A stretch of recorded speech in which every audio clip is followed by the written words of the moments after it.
Bab 797 Teknik Tinju. Di Kota Dewa, Mileye dan Talita berjalan perlahan di jalan. Talita melirik Mileye, "Apakah kamu tertarik dengan kota dewa kami?" Mileye mengangguk, sedikit tertarik. Talita tersenyum dan berkata, "Kenapa?" Mileye tersenyum, "Aku hanya ingin melihatnya." Sambil berbicara, dia melihat sekeliling. Kota dewa ini kecil, tetapi memiliki aura sejarah yang berat. Di kota ini, ada banyak orang yang benar-benar manusia, bukan dewa. Manusia. Mileye memandang Talita. "Kalian ini manusia atau dewa?" Ini adalah pertanyaan yang selalu ingin dia tanyakan. Talita tersenyum dan berkata, "Kami manusia, tapi kami adalah manusia yang terkuat. Pertarungan kami dengan Raja Manusia, juga termasuk pertikaian internal klan manusia, hanya saja kami yang menang." Klan manusia. Mileye berkata pelan, "Jadi, di dunia ini tidak ada yang disebut dewa. Tapi hanya manusia yang sangat kuat." Talita menggelengkan kepalanya.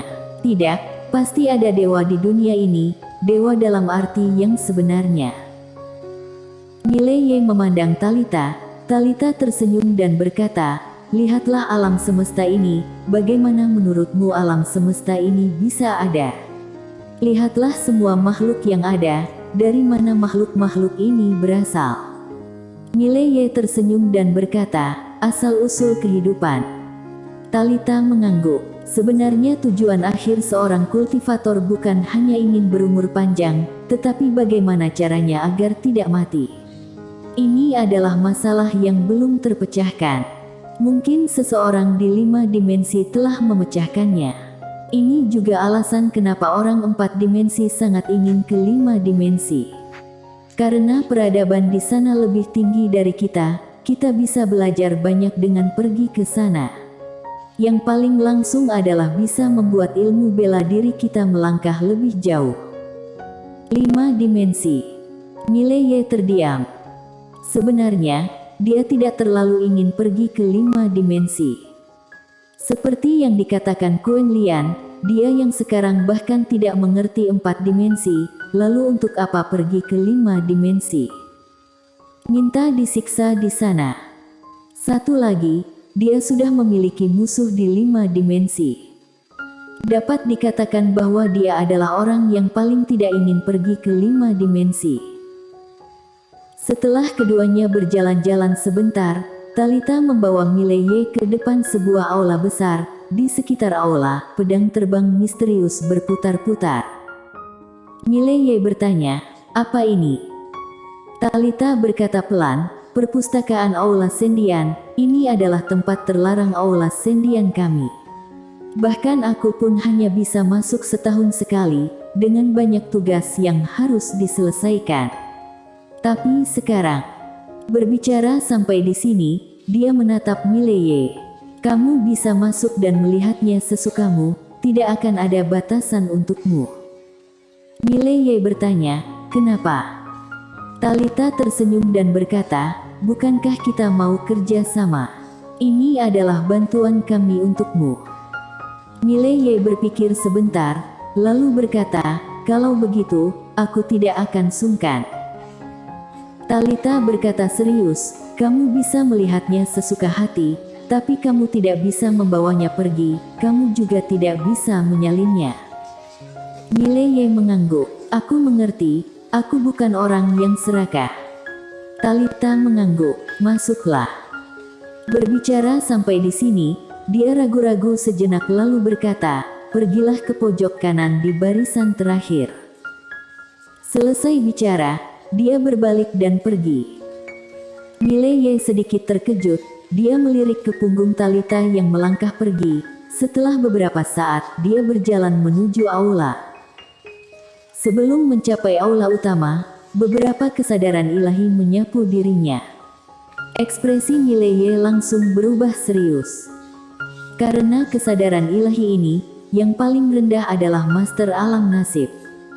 Aula Sendian ini pasti lebih kuat dari yang dia bayangkan. Mileye tidak banyak berpikir, dia berjalan masuk dan tidak ada yang menghentikannya. Setelah memasuki aula utama, ada deretan rak buku yang menarik perhatian. Seluruh aula dipenuhi dengan rak buku, dan di rak buku ini bertumpuk segala jenis kitab kuno. Sangat banyak. Mileye berjalan ke sebuah rak buku, dia mengeluarkan gulungan kitab kuno, dan segera, raut mukanya berubah.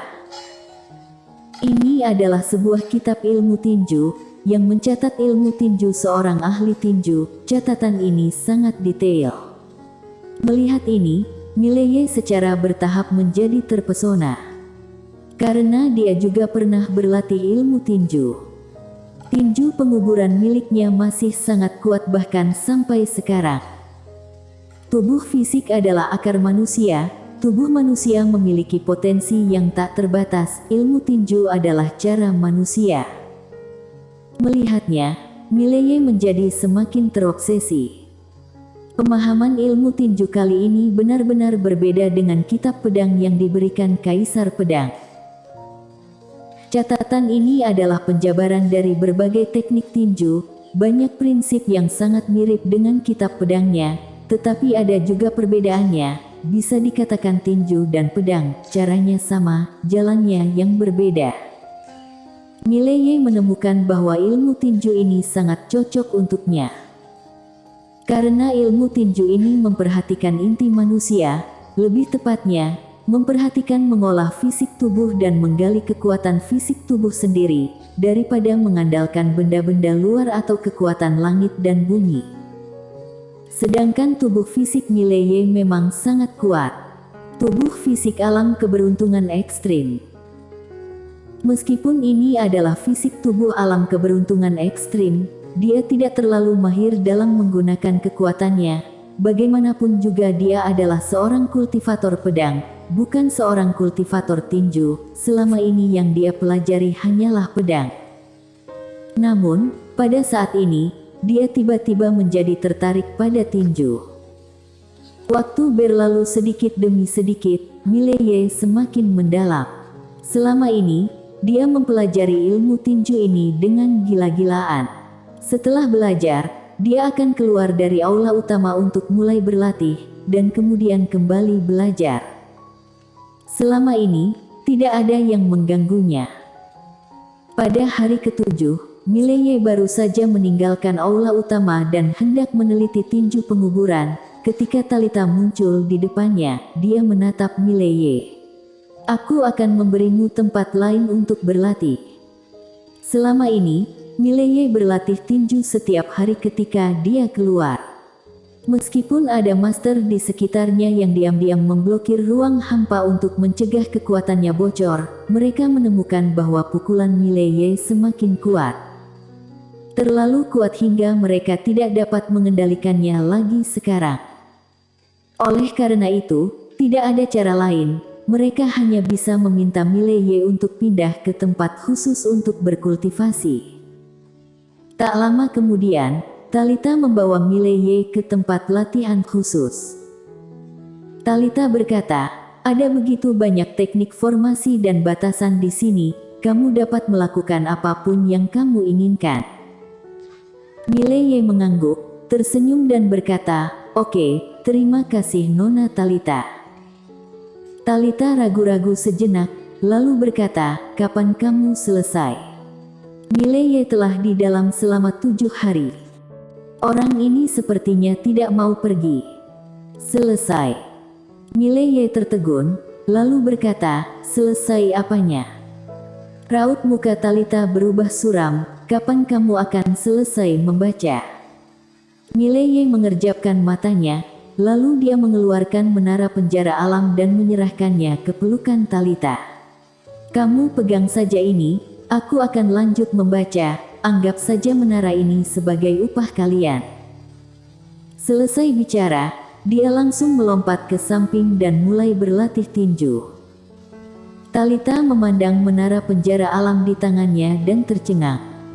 Apa maksudnya ini? Langsung diberikan kepadanya. Memangnya ini apa? Talita memandang menara penjara alam di tangannya dengan ekspresi yang sangat rumit. Tadinya dia datang ke dunia akbar Xuan Huang demi menara ini, tetapi dia tidak menyangka bahwa sekarang menara ini begitu mudah didapat. Rasanya seperti sedang bermimpi.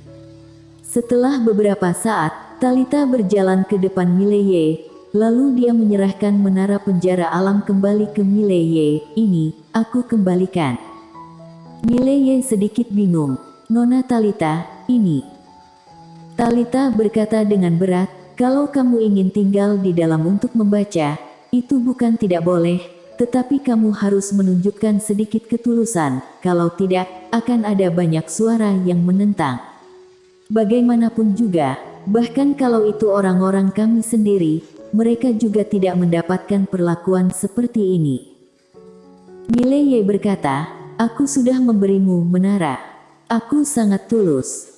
Talita menatap Mileye. "Jangan main trik kotor ini denganku, keluarlah besok, aku, kakek dan beberapa master tanah Sengsu ingin bertemu denganmu, lalu, kamu bisa mengungkapkan sedikit rahasia menara ini sedikit, mengerti?" Mileye berpikir sejenak, lalu mengangguk. "Baiklah." Talita sedikit mengangguk. "Silakan berlatih." Selesai bicara, dia berbalik. Pada saat ini, Mileye tiba-tiba tersenyum dan berkata, "Nona Talita, kalau kamu butuh sesuatu, aku bisa membantumu melihatnya." Talita menggelengkan kepalanya. "Kamu lihat saja dulu apa yang kamu butuhkan." Selesai bicara, dia dengan cepat menghilang ke kejauhan. Setelah Talita pergi, Mileye lanjut berlatih. Sekarang dia sangat bersemangat berlatih. Kitab tinju ini sama seperti membuka pintu baginya. Di luar pintu ini, ada dunia yang sama sekali baru. Walaupun ia berlatih ilmu tinju, dia terus membandingkan ilmu tinju dengan Tao Pedang. Keduanya memiliki kelebihan masing-masing dan bisa saling melengkapi. Akhirnya tiba di hari kedua, Talita datang ke tempat latihan pagi-pagi sekali. Melihat Mileye masih berlatih tinju di kejauhan, Talita terdiam. Faktanya, terlepas dari pendukung di belakang Mileye, Mileye sendiri juga sangat kuat, terutama dalam hal bakat, tidak terlalu unggul, tapi jelas tidak buruk. Sekarang ini, ilmu tinju Mileye sudah lebih bagus.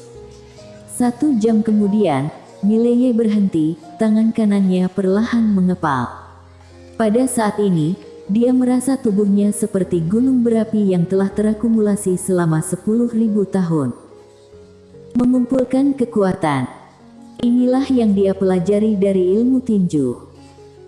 Mengumpulkan kekuatan juga memerlukan keterampilan, bagaimana cara mengumpulkan kekuatan, dan bagaimana melepaskan kekuatan ini setelah mengumpulkan kekuatan ini. Pengumpulan kekuatan ini tidak bisa dilakukan terang-terangan, karena musuh tidak akan memberikan kita kesempatan ini, maka dari itu kecepatan dan pelepasan kekuatan yang terkumpul ini harus cepat, tidak boleh ada yang tahu. Selama 2 hari terakhir, dia juga telah mempelajari teknik ini. Karena teknik ini bisa diterapkan pada Tao Pedang. Mengumpulkan kekuatan pedang. Namun, dia belum menggunakan pedangnya, karena dia ingin belajar cara mengumpulkan tenaga terlebih dahulu.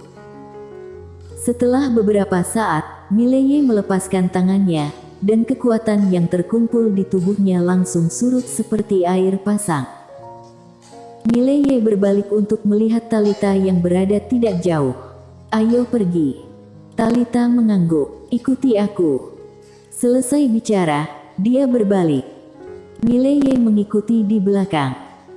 Dalam perjalanan, Talita ingin berbicara tapi ditahan lagi. Mileye tersenyum dan berkata, "Apakah Nona Talita mengkhawatirkan sesuatu?" Talita mengangguk. "Ya." Mileye tersenyum. "Apa yang kamu khawatirkan?" Talita berkata pelan, "Tidak ada." Mileye tidak lanjut bertanya lagi. Tak lama kemudian, Talita membawa Mileye ke sebuah aula besar. Di aula ini, Dia melihat orang tua yang sedang memancing hari itu. Selain orang tua itu, ada pria parubaya yang tinggi dan seorang pria tua berjubah hitam. Melihat pria parubaya ini, Mileye tercengang. "Kamu bersambung?"